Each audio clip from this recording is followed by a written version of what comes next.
bring it up so I can come see the street view. Welcome to the July 15th Rankin County Board of Supervisors meeting. Thank you for coming. Looks like we got a great crowd. I'm going to call this meeting to order. Ask Craig Slay, would you pray for us, Craig? Glad to. Let's pray. Well, God, as always, we start our meeting before you. Father, we humbly bow before you and ask that you would be here, very real and present today in our midst. Father, that you would, through the power of your Holy Spirit, that you would encourage these men, Lord, to use the skills and the abilities that you gifted them with, so that they might find what is in the best interest of all of our citizens as we think about the interests of our county, what we need to be doing as a county. Father, I thank you for local government. I thank you that right here on the ground where everybody lives, Lord, we have an opportunity to participate in our government. What a privilege that is. What a freedom that is, Lord, paid for with a very high price. Father, those freedoms are under challenge. I pray, Father, that you would continue to protect, that you would continue to superintend and oversee, Father, that your will would be accomplished. Father, we would know that our safety and security actually does not come from a document. It comes from you. Father, thank you that you give that to us. Father, I pray that we would never take it for granted in Christ's name. Amen. Thank you, Craig. All right, we'll move right along to our economic development activities. We're going to discuss potential action regarding the economic development proposal of Ergon. Mr. President, if you will, let me give us a little bit of background on this. Our friends at Ergon, Inc. Have determined that it's in their best interest to expand their headquarter facility that's located on Lakeland Drive. They have determined that it's in their best interest to expand that, to conduct a significant expansion of their national headquarters. The reason for that is they are growing significantly. The impact of Ergon is felt nationwide, and so I believe, if I'm hearing accurately, that they currently are operating officially in 44 of our 50 states. And that's an impressive thing for a Mississippi organization to be leading the charge. They're one of the largest suppliers of petroleum products in the United States, Pacific category petroleum products. It's not lost on you guys. We spend a lot of money with those guys. We spend a lot of money on emulsion products, especially in our road department. And so I'm grateful to have access to that. They benefit our county greatly. As part of their their national headquarters expansion, they are intending to significantly invest in that facility and bring along with that expansion at least 100 high-paying professional jobs right there in Rankin County, to Rankin County, and we would expect and anticipate that many, if not most, if not all, of those folks are going to want to locate in Rankin County. And so it is a benefit of the highest order to the county. This is an opportunity for you to say back to Ergon, thank you for being willing to invest in Rankin County. And here's how that looks. We've discussed with Ergon, and they are eligible for a fee in lieu. And that's because the size of their investment meets the minimum qualifications for a fee in lieu agreement. I've already initiated a conversation with their professionals to try to determine what would the terms of that be, what's that look like, and we have a strong head start on a proposed fee in lieu agreement. As you know, with all fee in lieus, where the facility is located within a municipal boundary, in this case, the city of Flowood, the city will also be taking action. And so the city will have an opportunity this evening, I understand, to consider their portion of the agreement. It would be a combination agreement between the county, the city, school district, and Ergon, and also the other entities that are involved along with Ergon. And so this is an exciting day for us to think about. We have representatives of Ergon with us today. I want to say a special word of appreciation for their cooperation, their help, their assistance, getting the details and the information together so that we can move this forward relatively quickly and get them an answer. As you guys know, once we get all of this kind of buttoned up, it all has to be blessed by the state of Mississippi. These deals are at a level where the Mississippi Development Authority is required to address the specifics of the deal. So there's a lot of oversight that goes with this, and we want to make sure that we do it correctly. So this is your opportunity, and the reason that it's on here is this is a time for discussion. We do have representatives here. I want to give them an opportunity to address the board and speak if they choose to do so. And I also wanted to give them an opportunity to answer any questions that you guys may have. So at this time, I would ask if there's anyone on behalf of Ergon that would like to speak, please step forward, and this is your chance. Sure. Ms. Whit Hughes. Good morning, everybody. My name is Whit Hughes with Ergon. That was such a wonderful overview. You kind of made my role here rather easy. But I just wanted to thank the board for their time and consideration. I'm here today with Kevin Watson from the Watson Jones Law Firm, longtime representation of Ergon, as well as Alan Wall, our CFO, and mention the growth and development that Ergon has experienced in recent years in the process of making some significant short and long-term decisions in terms of our operations and our investments and our job creation and our game plans moving forward. And that certainly has us focused on what our plans are here in Rankin County. And so at this time, I'm going to ask Alan Wall, our CFO, to come just give you a brief report. So thank you again. Thank you. Thank you. Yeah, I think Mr. Slade did such a wonderful job. I think he stole most of my thunder. And so I'll be really brief unless you guys have to leave time for questions. So, yeah, as Whit said, we've been very blessed over the last 70 years. We just celebrated our 70th year anniversary here back in May. And we have been here in Rankin County as our corporate headquarters, I think, early 90s.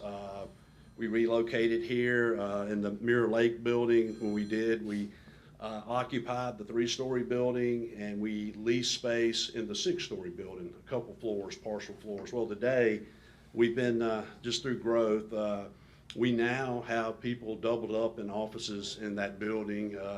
We have approximately 50 people working off-site at different facilities that we purchased or leased in the area. So this particular expansion is 230 office spaces along with a big training. We don't really have a place today. We have about 30, 35 people is about all we can bring in and train. So this will accommodate more around 75 to 80. So for training, and that's part of this facility as well. Like I said, when we build this space, just based off of the growth, we've in the last couple years, we've actually have grown as much as we did in the previous 12 years. We've had a lot of good opportunities, but when we build this building, our expectations that this 230 office building, we'll have about 50 open offices when we complete this building, and then that'll be 2026. At least that's what Whit tells me. He's over line construction, and but I think you guys, I really appreciate y'all today, and not only it's about jobs, but it's all about community impact, and I think you guys are well aware of the different things that Ergon does in the community from both a Ergon Foundation and Ergon Inc. corporate giving as well. So our roots are really deep in this county. We've always been supported in this county, but this will be the first time I've ever come in front of this board in this county. So appreciate being here today, and I'll just open it up for any questions you guys may have. I don't have it. Once we approve this, when are we gonna start breaking ground? August. Wow. We'll start in Okay. August, yeah. Sweet. That's the plan. Yeah, we're desperate. We believe in having our team together on one campus. This is our, as Mr. Slade, this is kind of this is our corporate headquarters, and we want people together. We also need to be able to attract, we're mainly Mississippi. I mean, if you come to that office, but we do have to attract sometimes engineers, scientists from outside our area. And so we need a space that we can attract both the local talent, the Mississippi talent, as well as people from across the country to continue this growth. We appreciate y'all. Thank you, guys. Thank you. Thank you. Thank you for getting all this prepared and educating us to where we're not taking it through a fire hose. We appreciate that. Thank you. Thank you.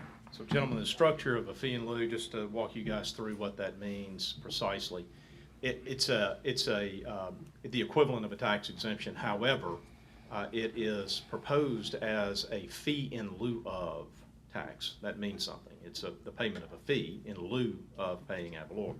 The fee itself is structured based on what would be the ad valorem tax as calculated based on the value of the improvements that are made as a part of this project.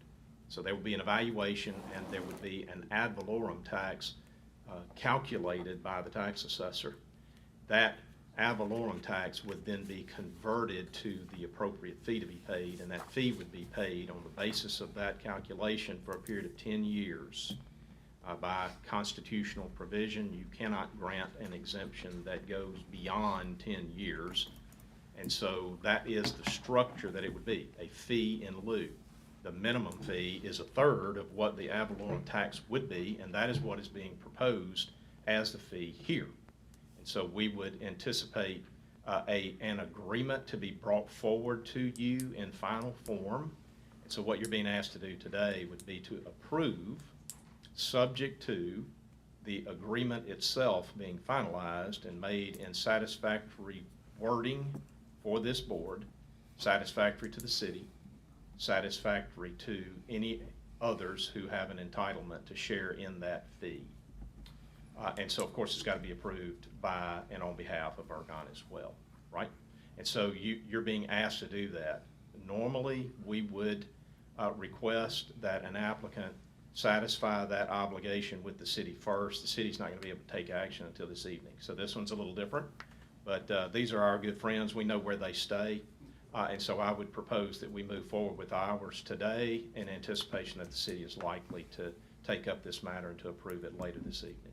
Craig, So- would you expand a little bit on the value of the project that we're looking at? Yes, sir. I think it's the bottom of it is about 80 million, but Yes, it sir. should be 120 million. Right. And so in order to qualify for a fee in lieu under Mississippi law, the project, the minimum capital investment is $60 million. This project exceeds the minimum that is required. My understanding is that their pro formas, their takeoff, their estimated cost for construction here is between $80 and $90 million.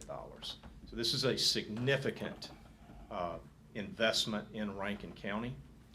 And I believe it is one that has in the past been afforded this board's attention. I'll remind the board that within the past 2 years, you approved a fee in lieu arrangement with the organization that runs the bakery facility in the Pelahatchie called Menasha. That was a $90 million capital improvement investment there. This board saw that as an incredible investment opportunity, and along with the town of Pelahatchie, agreed to construct a fee in lieu to arrange for that, and that has proven itself to be a very wise investment by this board. So I see no reason for this board to check up on this one. It's appropriate. The language that's been provided to me is appropriate and acceptable, and I'm ready to move forward with this and would encourage you guys to seriously consider approving it today. And we'll button up all of the details on the fee in lieu agreement and get that stuff handled in short order. Okay, thank you, Craig. We just need a motion to approve a fee in lieu agreement with Ergon, Inc. I'll put that on the floor for a motion. All right, Jay makes a motion. Second. Scott seconds the motion. Any other discussion? All in favor? Aye. Motion passes. You are also authorizing the board president to execute that agreement, Jay. And so that agreement will obviously be conditioned on us receiving all of the satisfactory language. I'm saying that really just as an extra precaution because I've already seen the language and I'm satisfied. I don't think there'll be any changes, but I can't speak for the city. And so I don't want to put something in front of you. This is one document signed by all the parties. I don't want to ask you guys, I don't want to put something in front of you that could potentially change on the basis of something that I'm not in control of. And so the condition, Jay, would be you're approving it, but it's subject to a satisfactory final version of that fee and lieu agreement that Mr. Gaines will execute on behalf of the board. Of course, that's what All I right, said. thank you. All right, thank you. Again, I want to thank Ergon for their commitment to Rankin County. It's very much appreciated, and I hope that it sets a pattern for a lot of additional economic development activity in Rankin County. This board has proven time and time again that it will do whatever is needed to bring economic development to Rankin County. You've done it all, you do it all the time, and I've seen you do it. And because of your investments, Rankin County is a desirable place to be. So thank you for that commitment. Thank you, Craig.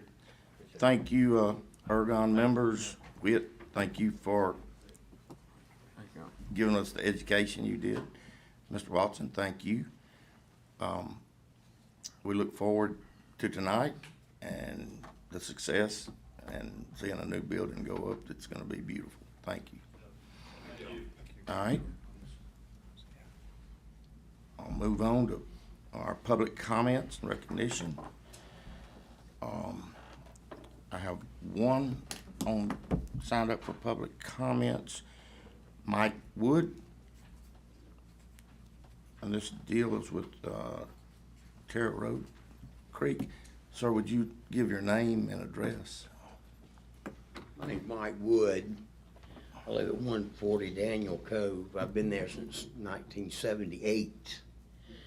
And I've got this probably wouldn't mean nothing to you guys except for Highway 468. I think everybody knows where that is. Yes, sir. And this is Daniel Cove. It's an unknown secret. So nobody knows about it. It's a cove, and it's a great place to live. My dad owned 13 acres that joined my 3 right here that I recently inherited. What I'm here for today is that all these people that live on 468, the borders, if you will, let's say Tara Drive Bridge, okay? Is everybody familiar with that? Tara Drive? Terra Road? Yeah, Tara Road. Yeah. Yes. And the bridge. Well, if you're going east and you stop on that bridge and you look, they fixed it. I mean, we flood all the time. There's a guy that was coming today. He's having dialysis right now. His kid parked a car temporarily in the yard, and it looks like a lake out there sometimes, guys. I'm telling you, it looks. Sometimes you wait 30 minutes before the people who's really not. It's affecting our land too. We're being eroded. Our land's being eroded. Miss Nell Donald's with me today. Miss Nell Donald sold 80-something acres where they're building that new subdivision, and she's got a corner of that. She's been there about as long as I have, and her and Mitchell Langston, who's not here today, he's had water to get into his barn.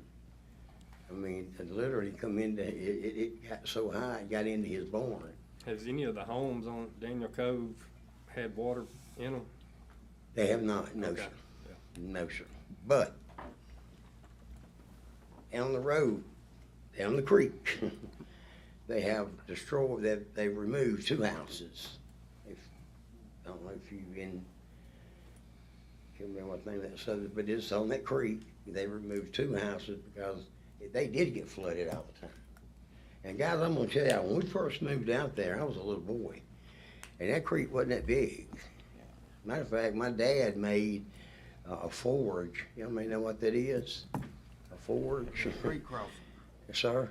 Creek crossing. The creek wasn't that big then. Right. I mean, it really wasn't that big then. It's where we could get to our back, you know.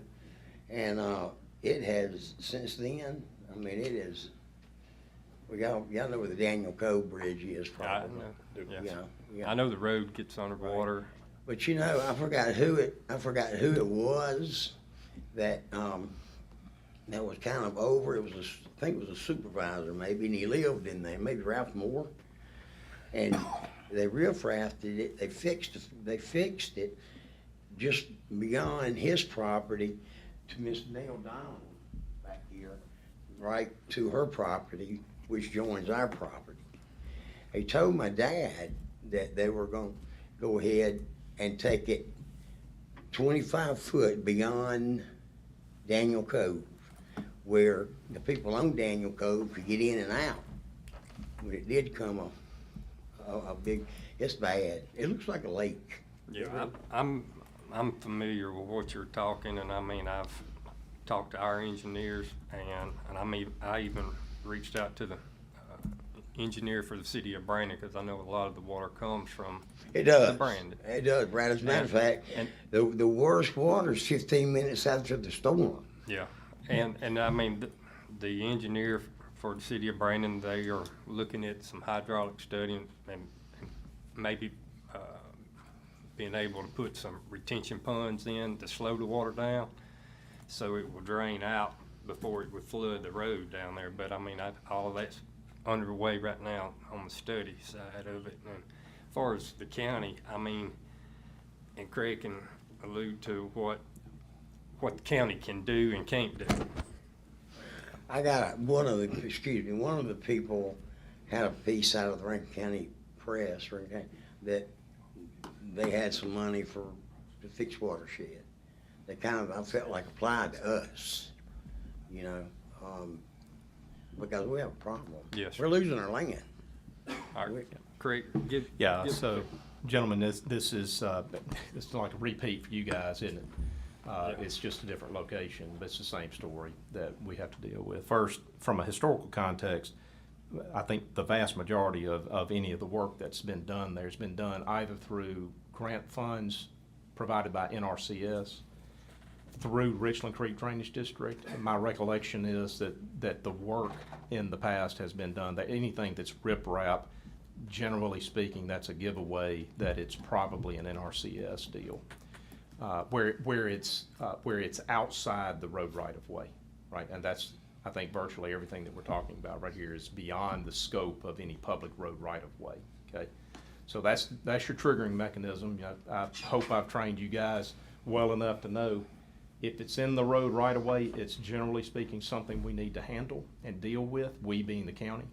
If it's outside the road right of way, our first question is, what legal authority do we have to be there, right? What are we trying to do there that manifests some type of public benefit? And so we have to be really careful with that. Generally, when you find work product like that, riprap, that is a giveaway that the federal government's been involved in to some degree in the past.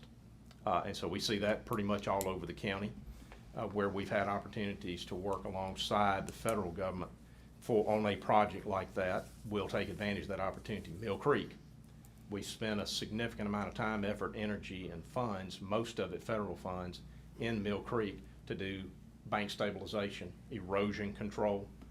And so we're not unfamiliar with that. It's just that it has to be done within the context of a federal grant project and program. Excuse me, can I ask a question? Hold on just a second. I'm addressing the board fully to get the full context so they understand what your request is. Go ahead. All right. So, thank you. So we likely will have some impact on this issue with one or more of our ARPA projects that are in some state of process right now. Brad, we've got a Terra bridge / road ARPA project that is being evaluated and may have already been completed from the standpoint of planning. It's out for bids. All right. And so we would anticipate that because of that program, that ARPA program, federal funding, that we'll be able to bring about some relief here, possibly. I'm not going to suggest it's going to solve the problems fully, but it may bring some relief. Okay, so there's that. There's a glimmer of hope there in relation to that. We only have very limited authorization to act outside the road right of way, and outside the context of our ARPA program, we're not going to have that advantage here, because I'm not aware of anything that Richland Creek, the drainage district, is in a position to do in the near term. they just simply don't have the funding. While I've got the floor, we are working with Richland Creek right now, using funds made available by the state of Mississippi to demonstrate that this is a cooperative process. We are using funding at the moment to try to help get Richland Creek fixed from a funding standpoint so that they will have funds to be able to tend to areas in and around Richland Creek and the tributaries of Richland Creek so that they can maintain what they need to maintain. They've never had adequate funding to do that. And so we're trying our best to come alongside and help those guys, okay? That's a lengthy process. It's unworkable. We have to work through the Chancery Court to get anything done. It slows everything down. There's the possibility that folks who have to be a part of that process could potentially show up in Chancery Court while we're asking for help and object and say we don't want it because we don't want to have to pay for it. And that whole process is going to take a lengthy period of time to get navigated, if we can. I hope we can. The last thing I'll say is we've been working hard as a board to try to figure out what is a way that we can stop telling everybody we can't go on private property and do anything meaningful to help. What's a way we could figure out how to overcome that hurdle, right? And y'all have gone to bat for 2 years plus, well, actually for 5 years plus, but for 2 years in earnest to try to get the state legislature to see it our way. And to date, we have not been able to be successful in that effort yet. We're working on some workarounds, but right now, state legislature's not interested in our ideas about that. So, I know, Mr. Mike, you'd love to see something done sooner than later, but I mean, we are working, trying to get some results and some, I guess, relief to the folks that are suffering from flooding, flash flooding like that. And I mean, if you just be patient, I know you've been patient, man, I mean, it's 47 years. Yeah. I've been patient. But I mean, whatever you do upstream is gonna cause more problems if you're gonna defer water to other places, which are gonna have problems. I don't quite understand that, Brad. Upstream, you're saying, Well- like uptown Brandon? Well, I'm saying if the box drain that goes under 468, that all that water comes from Sunchase, Right. the city of Right, Brandon. right. And I mean. Sunchase is where they tore the two houses down. Yes. I mean, I was told by the engineer that culvert needs to be enlarged. Well, if you enlarge that box drain going under 468. It's gonna be more water. It's gonna be more water coming down. So Right, there's right. water being restricted going under 468 now. Right. But it needs to be some way to where they can, I guess, have a safe place to hold water. As that water's going under 468, it can slow it down enough to where it doesn't come across Daniel Cove. All of that's got to be Well, studied. Supervisor, I can assure you, I know the people on both sides of that creek all the way to West Lucky's house on 468, and they would welcome you to come in and fix that creek. I thought I heard that may be an issue that. Well, I mean, people- yeah, legally, we can't, I mean, we got to have some kind of Sure, federal they'd fund. give it to you too, just like me. Yeah. Just like me, I'm losing my land. I mean, I've already sold 3 acres on the front to Miss Donald that lives next door, and she wanted it actually for privacy. So 3 acres that goes to the creek, so our line now, she has half the creek, and I have half the creek. And I go all the way back, Well, 13 acres back, but you see the issue, gentlemen. The creek is not public. It's not a Private public property. creek, and I mean, Oh, until we can get some legislation to allow the county or us set up a different board to handle. one more question. Okay. When they did the project north of Tara Road, that was some federal dollars, That's I guess. NRCS. NRCS. And I mean, that might be who, I mean, I'd be reaching out to NRCS and see if. something Whatever they did available. there, I'm gonna close with this, whatever they did there, up to actually, they went to Miss Donald's, there was just a little part to Miss Donald's, who was Ralph Moore's, neighbor. Whatever they did there, let's see if we can do it. I'll do what I can. And my for dad Mr. was Mike. told, he and Ralph was really good friends. And I think Ralph told my dad they were gonna do that 25 feet beyond the Daniel Cove Bridge, because these people can't even get out. Yes. I mean, they can't, the kids can't go to school. And when there was a school bus coming up there, sometimes it couldn't come up.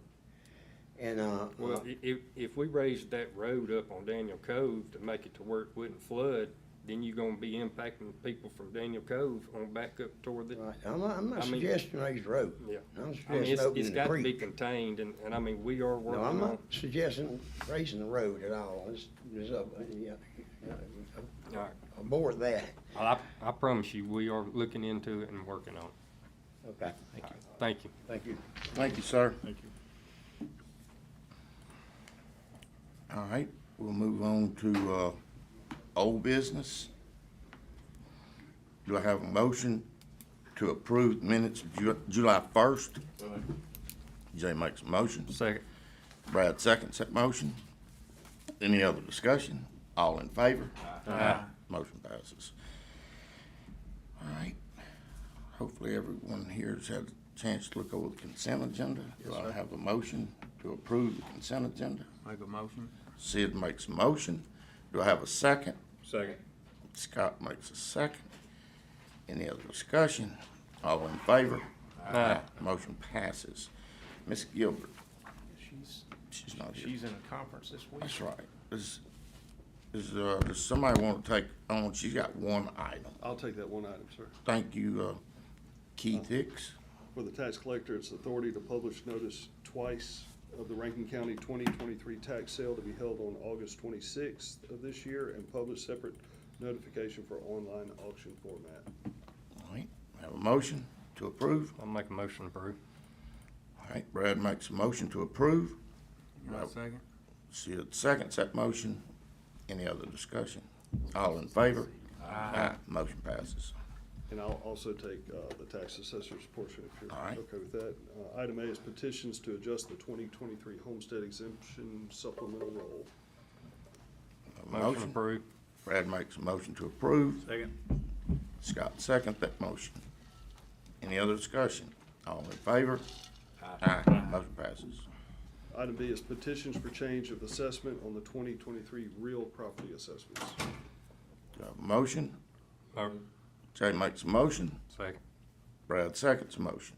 Any other discussion? All in favor? Aye. Motion passes. And item C is authority to move the 2023 tax payment from PIN 3718 to PIN 3624 and send additional statement to the Homeland Source for PIN 3624 and correct this statement to the proper person, and they were assessed incorrectly to the owners.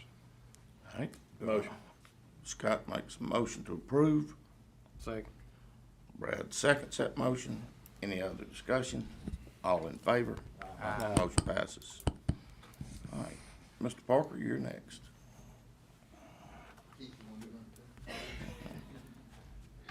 Morning. Good morning. The first item we have on the agenda is we're recommending approval of payout number 3 from Hemphill Construction Company, Inc. for work on the Gunner Road Improvements Phase 2 project in the amount of $475,306.65 and authority to issue that check. Have a motion. I'll make a motion. Sid makes a motion to approve. Second. Jay seconds the motion. Any other discussion? All in favor? Aye. Motion passes. Item B, Mr. President, is the stormwater detention restoration and hydrologic restoration at Live Oaks. That's program element number 3.02 in our ARPA program. We're recommending approval of payout number 1 from Hodges Land Services in the amount of $143,062.87 and authority to issue that check. Motion approved. Brad makes a motion to approve. Second. Scott seconds that motion. Any other discussion? All in favor? Aye. Motion passes. Item C, Mr. President, is Program Element 5.6. That's Hog Creek at Henderson Road. That's a bridge project. It has been completed. We're recommending final payment in the amount of $586,598.48 under purchase order number 241325 to Hemphill Construction Company, Inc., and authority to issue that check. Have a motion? So moved. Jay makes a motion. Have a second? Second. Scott seconds the motion. Any other discussion? All in favor? Aye. Motion passes. Item D, Mr. President, is Program Element number 4.09. That's hydrologic restoration at Melamede. You should have in front of you a certified bid tab on that project. We took bids on it, received bids on it last week.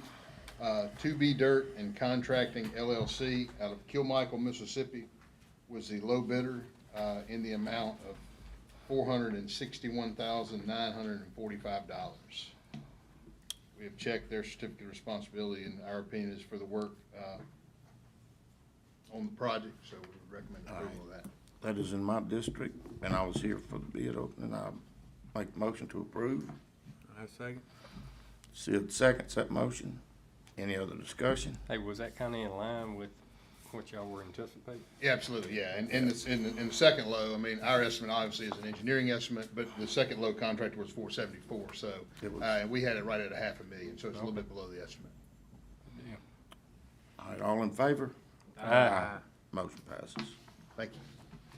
Mr. Slay.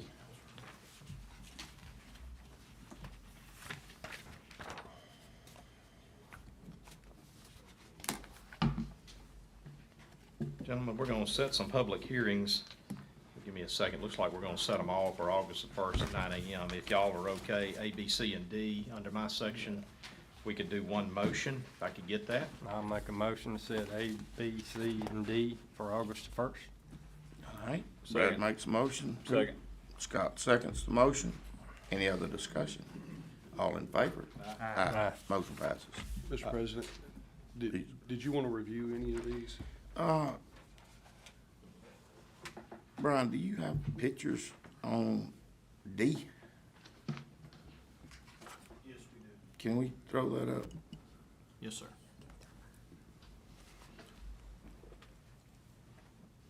You know, this is one that's in my district, and I would like to.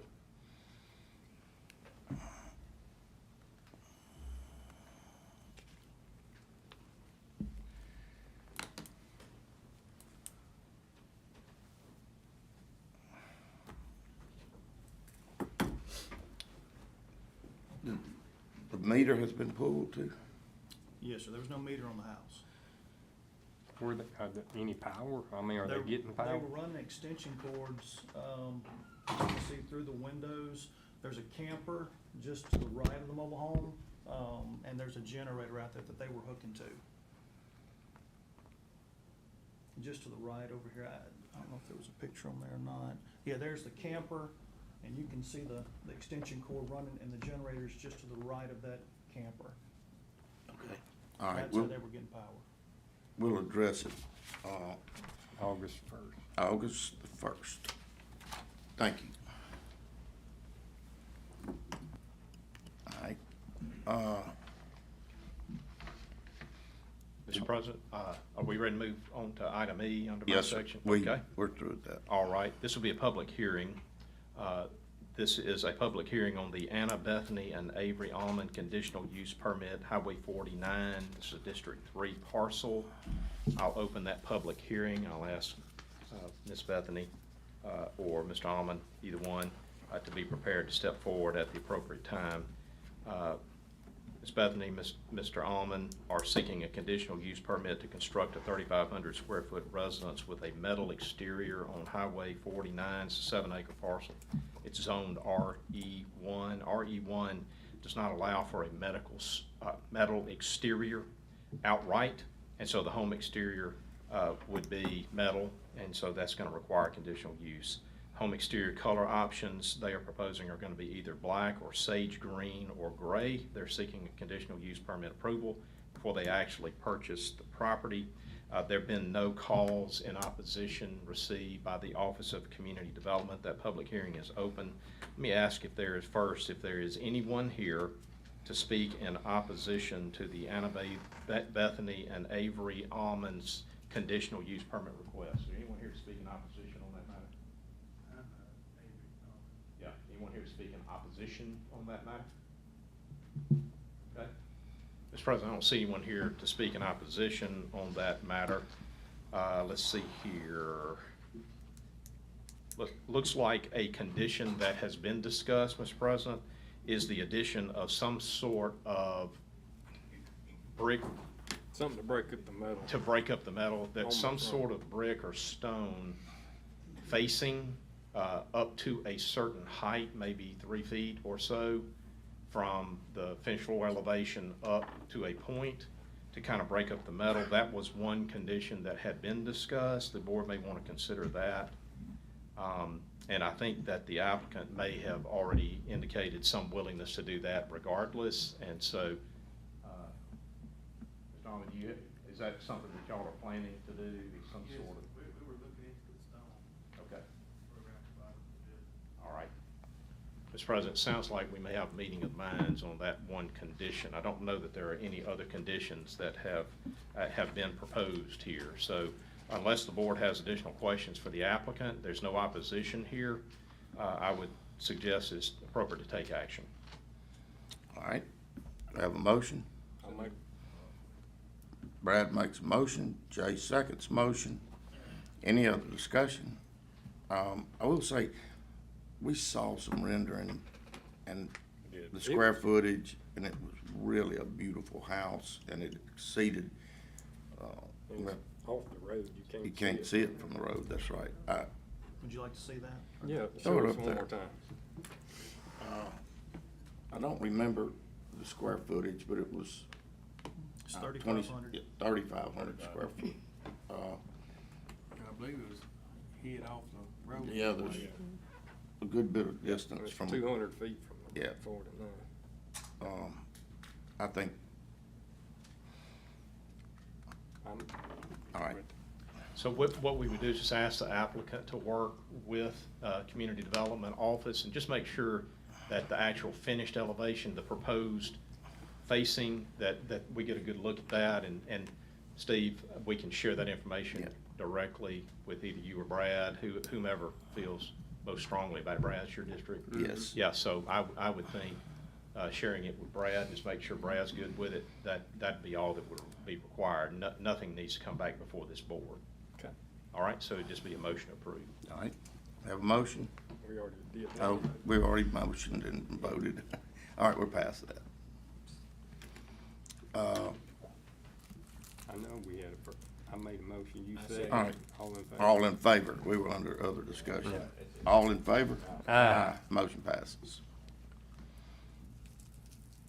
Mr. President, the next item under mine is a conditional use approval review for parcel G3-1810. That's not gonna mean a whole lot to the board, I don't think. This is the Robbie's Fireworks location on Highway 49. And this is a review. And so I may need some help out of our Community Development Office. I'll tell you what I know about the situation.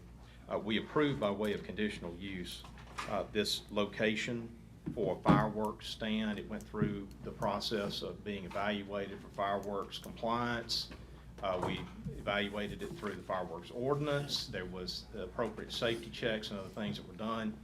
At some point in the process, it became clear that the applicant intended to have somebody on site presumptively for security purposes during the period of sales. However, it was difficult to get clarity about exactly what was the arrangement supposed to be, and there was some level of concern on our part that maybe the living arrangements for this security personnel could extend beyond the sales period of fireworks, which starts getting over into residential use of a commercial structure and some other zoning problems, not to mention the life safety issues that come along with a fireworks location and a residence at the same time. That could be very problematic, as you can imagine, because the elevated fire risk especially. So we were just raising some concerns about that, and we felt like it was important that the board be aware of that and be in a position to address this use of the facility in light of the fact that it's supposed to be a fireworks location. That's its primary purpose. And as you know, by state law, you don't regulate the periods of time that fireworks can be offered for sale. That's regulated by the state. That's limited to a period of about 2 weeks, twice a year, around the 4th of July and around the 1st of the year. And so there's limitations on when there should be on-site security there in relation to when fireworks can be offered for sale. And so we just needed some clarity on that. We wanted to hear specifically from the board. We shared with the applicant that if it was going to be used for on-site security, we needed to have a clear understanding about that. We needed to be certain as to who that was going to be, when they were going to be there, and then when that was going to end. And we wanted to document all of that. I personally am not interested in there being any children located there during any period of time for occupancy purposes. And I wanted to get some good clarity on that. Other family members, we don't need guests there. If this is going to be a space that's arranged for somebody to provide on-site security during the sales period, I think we can accommodate that, but we need to make it clear that that's the extent of it. Another issue that we found is that the residential area in this facility was set up so that it meets our definition of dwelling, which is problematic. There was a kitchen, a bathroom, and a bedroom, and that is beyond the scope of what we would allow for purposes of providing on-site security. One of those 3 things has to go. And so we can't have all 3 of those at the same time in the facility functioning as a dwelling. Otherwise, it's going to end up being used for residential purposes outside the sale period, and now we have a residential setting in a commercial district, which we don't allow in our zoning. And so we wanted to bring that to you guys' attention and get feedback on that. I don't know if anyone is here on behalf of Robbie's Fireworks. Is anyone here? Which location is that? That's on 49 in Star. Oh, 'cause I got 49? one on 469. Yeah, this is on Highway 49 and, in Star. Right. Craig, we have done a mixed use, conditional use up at the reservoir. Of course, they weren't selling fireworks downstairs, but we have done some where there's a residence upstairs. I don't know if it's upstairs or sharing the downstairs with them. So, Jay, could this be an ag zone? no, it's on Old Fenton. Okay. Would we have somebody living in there currently now? We're just really not sure. It's hard for us to get adequate information about exactly what's happening there. Right. It's difficult to get adequate information, and I think it's been challenging for us to try to sort out exactly what's happening here. We have some ideas about what may be happening, and we wanted to bring it to y'all's attention so that if it becomes an issue, and it very well could, we need to be in a position to use the sense of the board saying we do not want that to happen. Right? Right, that's what's, I mean, it sounds like security during when they're selling fireworks, good with, but, living beyond that, like I say, and I don't know, that's why I was asking if somebody is doing that, living in there, beyond the fireworks sales, or, security is perfectly fine, while they're selling at the time, but, Well, I don't, Well, if they is it a store it. warehouse where they store? Yes, Like sir. So it could be ongoing From security season to needed. season. Yes. Can we address during fireworks sales today? Yes, sir. And then let the applicant work with community development and enlighten us as to what actually is gonna go on other than that. And I'm fine with that. I do want the board to turn its attention to that reality. One of those three elements of dwelling need to be, that needs to be addressed. They can, that's This- what I'm thinking, is they can work Yes. together and you explain to them what the elements are and see if they can meet the requirements to where it's not a dwelling. Yes. I mean, a sink and a toilet, I assume is fine, but when you throw a bed in there, that's, Well, you know, it's, yeah, or the stove. right, stove, you know, remove, Yes. you know, remove a bed and a stove, or, you know, like say a sink and toilet is fine, but, you know, Yes. remove the living conditions, you know. Yes. And so in the past, I think what has happened has been, they'll bring an RV, a recreational vehicle in, and the on-site security actually sets up in the recreational vehicle and provides the on-site security. So I'm not really sure what changed with respect to this particular location. Sounds like it probably already had it in the location, so they just took advantage of it. You know, it was probably, when they bought the property, whatever, it was probably already in there, I assume, I don't know. Do y'all know, was it already, or did they build that? When we were there, when it was a car dealership, it was just offices. It was just an office area and then a warehouse in the back. And now that changed to kitchenette and bedroom. They were using the bedroom, for the office for a bedroom. And the ADA bathroom, is in the office area. So there's no access. Well, you have to go through the Living owners. quarters? You have to go through the living quarters, from the warehouse to the living quarters. You have to get access to use the ADA restroom. And the ADA access is from the front of the building through it. They were locking those doors, so you have to go around into the gravel area. So your ADA customers were not allowed access through the building, through the ADA pathways. Well, it sounds like maybe they just need to work with y'all and get it up to code. It's up to code until they added the dwelling. The dwelling, right? That use was not approved. Do fire sales, does that require an ADA? Yes, sir. Public- Yes, sir. Well, any Yes, All sir. of all of our businesses have ADA access. A It tent? looks like the simple thing is to Not- remove the Not the Permanent tent. structures. bed, the living quarters. You Yeah. know, remove the living quarters, Right. you know, out of. I think we've got good direction Okay. now on what we need to communicate to the owner. And we will communicate the board's position on that to the owner with your permission. And we'll try to make it clear, to both the owner and to legal counsel for the owner, that we've got some issues that have to be addressed before we can bless this. We don't want life safety issues to pop up after the fact, and folks ask questions, rightfully so. Why didn't y'all address some of that beforehand? Okay? So there's that.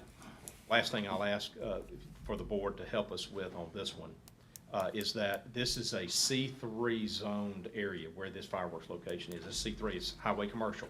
That's it's our most intense commercial grade for zoning purposes. And so we need some assistance with respect to the language in your ordinance that shows what is allowed in C3. What is allowed in C3 is outside storage. One of the reasons why we have C3 is because we've got a lot of folks that would like to store stuff outside. You think about boats and RVs and other types of vehicles. They need a place to store those when they're not in use. And we have those, examples of those all over the county. But if you look at our zoning ordinance carefully, it seems to indicate that storage for purposes of RVs or mobile homes, it has to be there for the purposes of being sold, sales. And Brian and I were just kind of going round and round about it. My opinion on that is that we need to look at our wording there, because it seems appropriate to me that we should allow for storage, safekeeping purposes of these rental facilities where we have outside storage. Steve, I was thinking about on Holly Bush. At Vine Drive, Baker Lane. That's an example of one where that's actually C2. Yeah. And we gave a conditional use permit to allow for the storage of items outside in C2. And yet we don't allow that in C3. So I'm struggling to figure out why, because C3 is an even more intensive commercial. You would expect to see that in C3. And so I wanted some direction for me and for Brian to know how to deal with that. I mentioned that because at this location, this fireworks situation, the owner is staging a number of their trailers and recreational vehicles that they use as a part of their sales process all over the state. They're staging some of that right there at that location. And so it's rightfully been raised as a question, is that allowed since it's not being kept there for sale? He's not selling that stuff, he's staging it. And so I'm trying to figure out what the problem is with that. Personally, I don't see that as an issue. But we wanted to take y'all's temperature because it's a technical violation unless he's offering it for sale. Do we need to tweak that language in our zoning ordinance in the future and go ahead and interpret it accurately now as being authorized or allowed if it's being held for safekeeping purposes? That make sense? Yes. It does.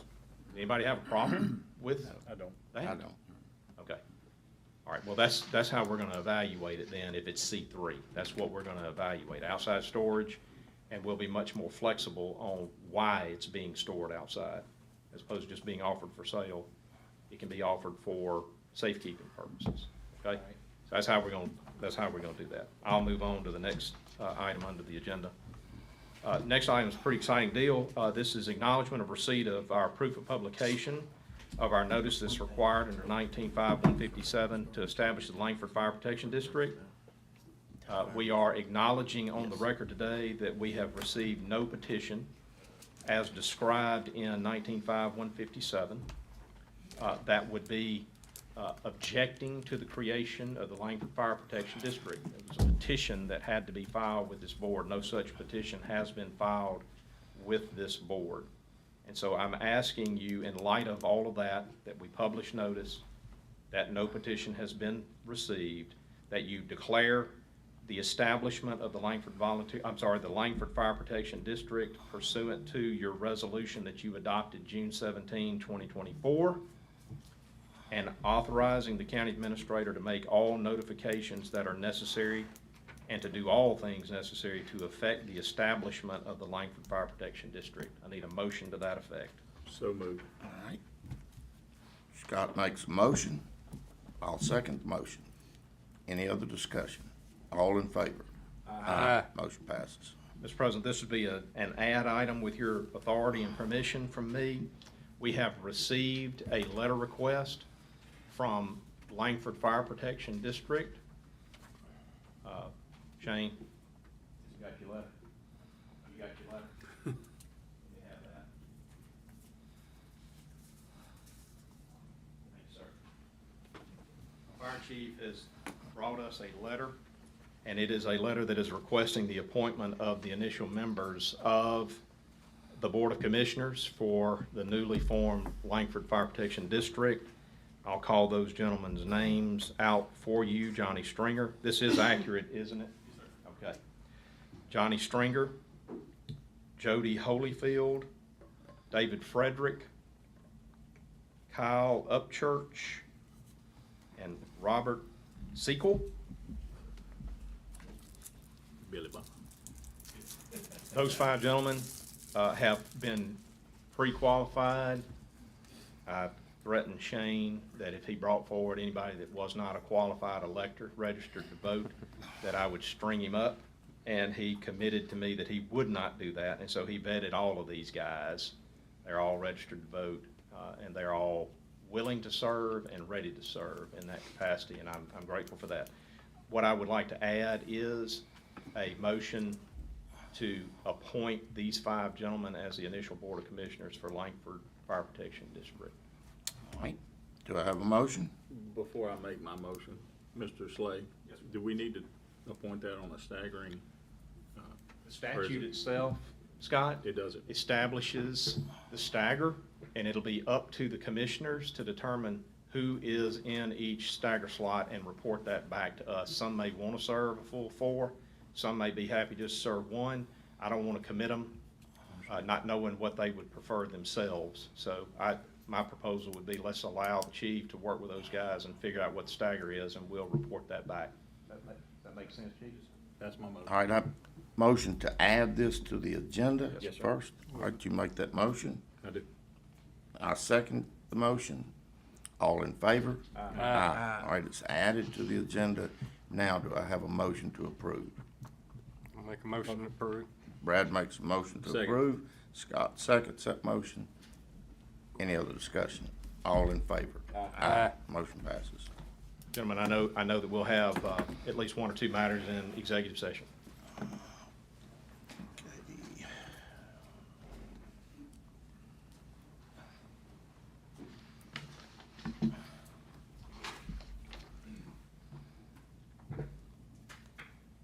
Go ahead, Mr. All right. Hughes.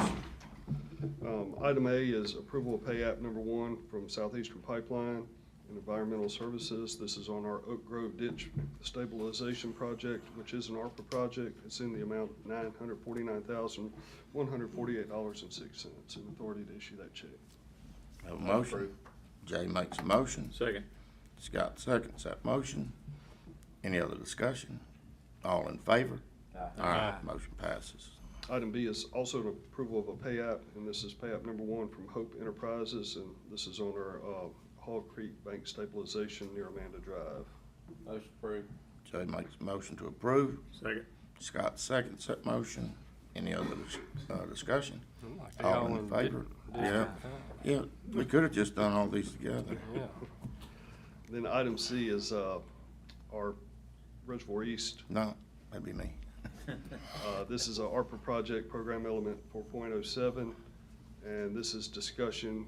Greg Bonds is here, he's the engineer on the project. If y'all have questions, do you have the bid tab? Yeah. Good morning. Morning, Board. Good morning.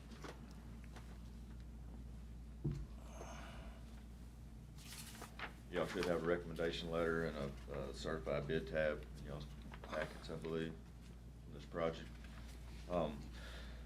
There were 2 bidders. We bid this project last week. There were 2 bidders, Hemp Hill Construction Company and Thornton Construction Company. And we had a base bid, an ad alternate number 1, and an ad alternate number 2.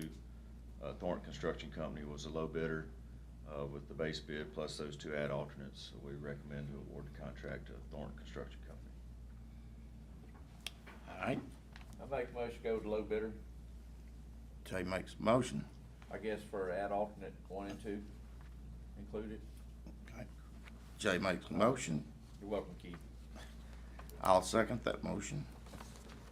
Any other discussion? All in favor? Aye. Motion passes. Thank y'all. Thank you. Very quickly, just got a couple of additional items under additional business. ABC, Alcoholic Beverage Control, is now requiring local governments to sign off that establishments are in compliance with local ordinance or local zoning. So what we're doing is we're asking just authority for the Director of Community Development to sign those forms so that we're not coming to you with every one of them. He can make that determination that they comply with local zoning ordinances and sign them and send them back to them. All right, If we I'll could- make the motion. We add it, Oh, we gotta add that? we gotta add it. All right. I'll make a Made motion to add. All right. Brad makes a motion to add.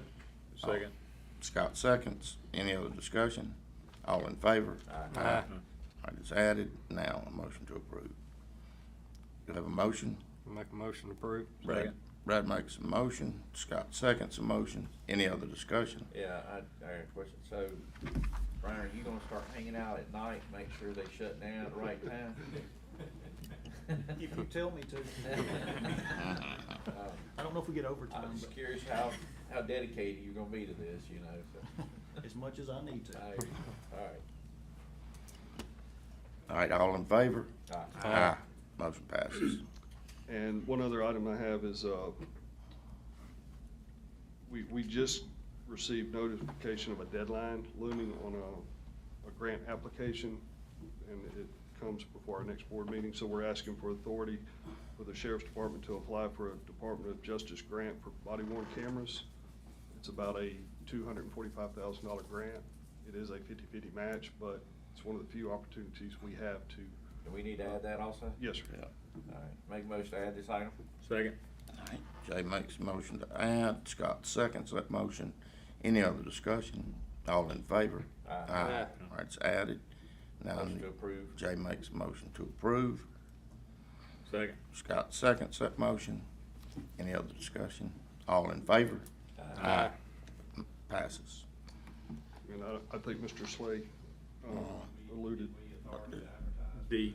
We got that D Item left. D. Oh, I'm sorry, I skipped right over that. Yep. That is the replacement on our Justice Center chiller. We're asking for authority to advertise that. All right. Do I have a motion? Motion. Scott makes a motion. Second. Brad seconds the motion. Any other discussion? All in favor? Aye. Motion passes. And then one item in additional bid, in executive for potential litigation. Okay. All right, do I have a motion to go into executive? Do we want to do the curb? Oh, sorry, Mill Creek curb, I'm sorry. Come on. Who's gonna take up the additional business? Oh, I see. I'll stay here and support you. Every time he shows up, it's cha-ching, cha-ching. Discussion of potential action for Mill Creek curb maps. So it's to change. We went out and got several quotes on the curb maps we talked about in Mill Creek several weeks ago, and we've come up with a budget number of $50,000. And that would get every driveway that is experiencing flooding. Gotta get the list done. That they was- provided that us us, from Mill that they Creek provided HOA. us. And we feel like that's gonna work for them. Some is gonna work better than others. I mean, some of these driveways is like this, I mean, you're not gonna be able to, but it will help, yes, sir. Keeps aside the metal pipe and concrete business. Yeah. And the likelihood that won't be acceptable, won't go well. Somebody really doesn't want that. And maintenance. Yeah, the These maintenance are on maps that. that can be removed Mhm. if they are problematic. But this is not gonna fix everybody, the issue on all the driveways, or? Well, some of them just so steep, said that, you know, I don't know that it's gonna fix everybody's issue. But you it'll know, help. But it's gonna help. So they were steep prior to this project, so. Yes, sir. Houses were built up way above the road, you know, that's back when roads were used to carry stormwater, you know. This wind us up on Mill Creek. To the next Well, one. this I is couldn't tell you. it's discussion, but are you asking for us to approve this bid that you got for the maps? Is that what? Yes, sir, we're gonna have to do that, and probably may have to do a budget amendment for this. Is that good with you, Scott? Yes, sir. It's set up for potential action, Mr. President. Okay. So the board can move however it wishes. Well, let's move on. Make a motion to purchase. All right, Scott makes a All right. motion to execute on the bid to put the mats in at about $50,000 on the addresses that were given to us. All right, And we're putting them in, or is the HOA? gonna put or them the, in? I'm sure we are. the company that we got a bid from, No, you'll put in. that's just to buy the maps. Okay, right so there. you'll put them in. Okay, However, y'all desire to do it. well, I'd rather you do it than Keith. Okay. All He right. could help though if he wants. I mean, if he wants. Keith could help? Yeah. Good. All right. Scott, you make the motion? Yes, sir. All right, do I have a second? Second. Jay seconds the motion. Any other discussion? All in favor? Aye. Motion passes. He said he was there for support, you know. That's what he said. That's what I heard. All right, now do I have a motion to go into executive? If I may, Mr. President, this is just additional Business, I don't need any action. This is informative. The Mississippi Department of Environmental Quality has worked with us, and us is James Hall, Tim Parker, and our road department, specifically Mike, on establishing 2 sites for emergency debris storage. Dealing with our vegetative debris problem that we have all over the county, we needed to work with the DEQ to be able, under an emergency format, to deal with those. And DEQ has determined 2 sites. Our Central Road Department burn site at 165 Metropolitan Lane has been approved as an emergency location, and our, what we call our Patrick property burn site, 1900 Wade Patrick, both of those will be operated by the county as emergency debris storage and burn sites for the period of time of our emergency. And so I wanted to make folks aware of that in a public setting when they see the activities further to this emergency establishment of these locations. When they see those activities, that they would know that those are in fact permitted and regulated through the Department of Environmental Quality. Well, Craig, lines up with some of the equipment that we're purchasing. Yes, This shouldn't be like open flame and Right. smoke. I mean, some of it may, but the Yes. majority of it, we're trying Right. to address it and Yes. with We're- some we're mighty required- expensive equipment. We're still required to follow DEQ's Yes. regulations, so there will be on-site air movement. There'll be these fans that are used to prevent a lot of the, what I'll call the smoldering activity. Try to keep the flame going good, so that when it is in fact being burned, it's not creating or producing a lot of smoke. There's gonna be some, and we can anticipate that there's gonna be some smoke that is released. We know that. But we're gonna try to keep that to a minimum, and DEQ expects us to try to keep it to a minimum. And we have procedures in place to do that, but I thought it was important that the public knows that we're going to get on top of our debris management side of this as much as we possibly can. And whenever we are challenged, whenever there are complaints that are made that slows the process down, we work through those, and we're gonna be able to manage those, and we're gonna try to stay compliant with DEQ as much as we possibly can to get that done. We wanna work with our state agencies, and we wanna try to do things correctly. And so we understand that, folks are not gonna always see it that way, but we try our best to stay compliant as best we can. And we appreciate others in our community who do in fact cooperate with us and work with us, and we're always open for communications with anybody that wants to talk to us.